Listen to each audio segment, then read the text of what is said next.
หมายสงค่าหมายสงค่ะหมายสงพี่น้องค่ะบุกก็กันเนาะมาครับพี่น้องไม่ได้มากินขาหมูต้มจับกันค่ะขาหมูต้มลานค่ะเนาะวัดสตูค่ะมาครับพี่น้องมาได้กินอันแคมอินครับเนาะมาครับมากูก็กินจำกันครับเมื่อว่าเมื่อซื้นก่อมได้ยากกันค่ะเนาะเมื่อในมากยากกันแทงกำจอมกันจำขาหมูครับพี่น้องนะขาหมูต้มค่ะเนาะต้มขาหมูครับพี่น้องต้มขาหมูดังนะคะน้ำจิ้มหมากพริกตำเพื่อเมื่อได้กินจ้อมเขาเจ้าครับพี่น้องจากคำนี้ก่อนเนาะ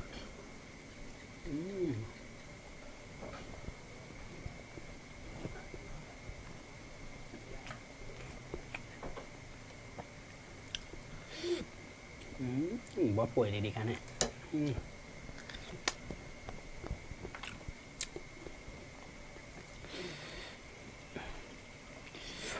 ไม่ครับพี่น้อง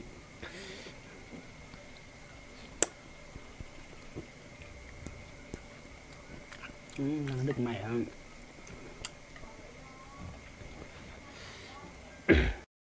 ไม่มากินขาหมูต้มเจ้ากันนะพี่น้องมา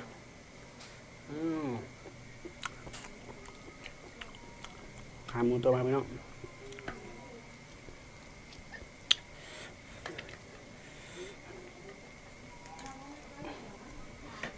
มาครับพี่น้องมา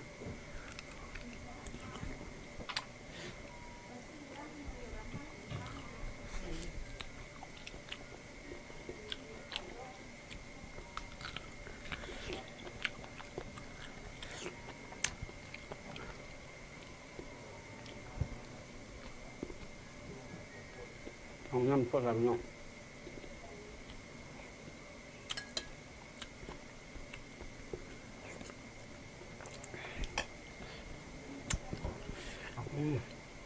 เอาแน่ปะน้ำสดครับ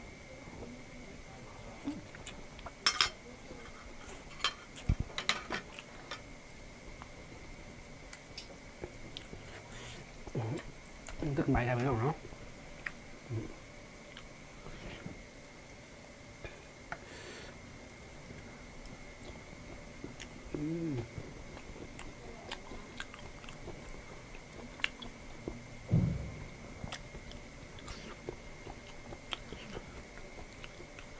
นะครับพี่น้องดึกใหม่ครับ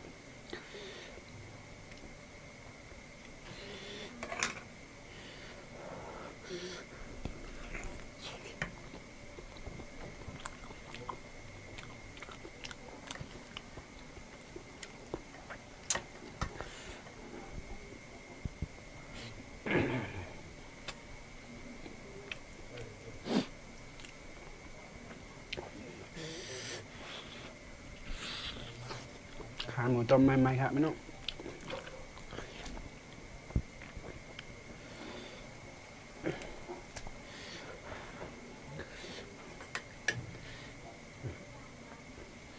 ตั้งมาพี่เด็กเนาะ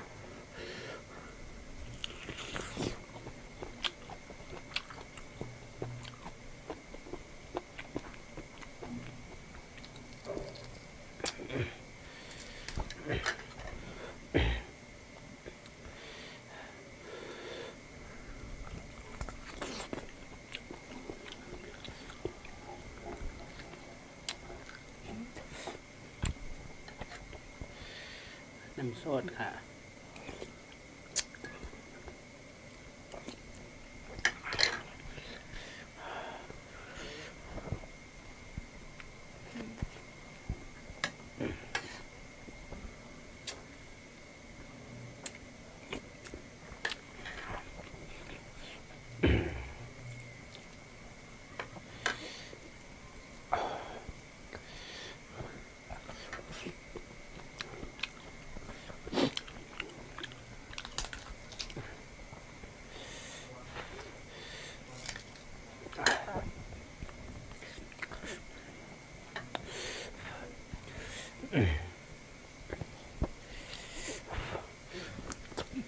ไม่ครับพี่น้อง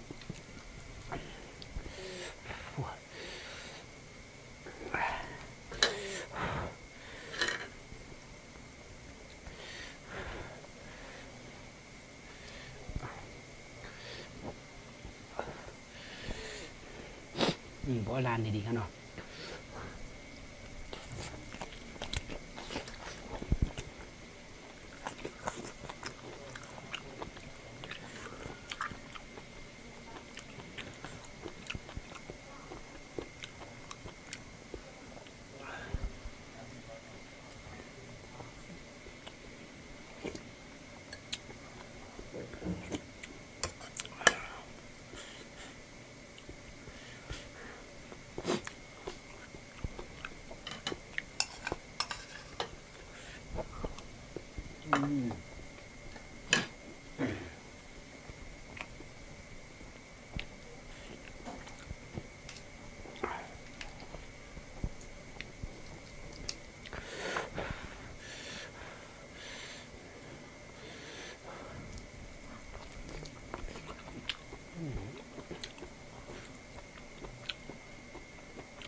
ขาหมูจมไม่เผ็ดครับ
เผ็ดดีนะครับพี่น้องไม่ก็ไม่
มันบ่เปื่อยครับพี่น้องเนาะ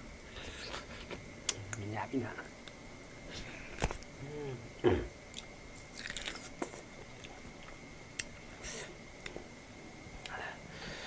เผ็ดก็เผ็ด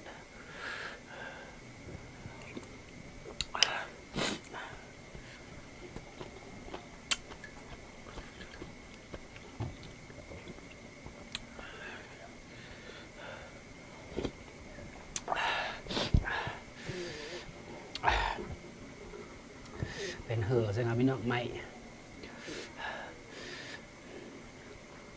ดังไม่ดังเพชรครับ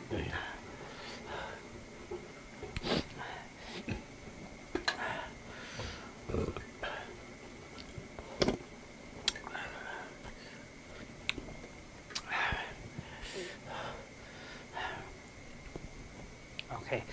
บุญดำมือในก็ตีย้อนคือลืมไม่มองหน้าก่อนครับพี่น้องเนาะจองไก่ย่ากันแท่งคลิปมาคลิปหน้าครับ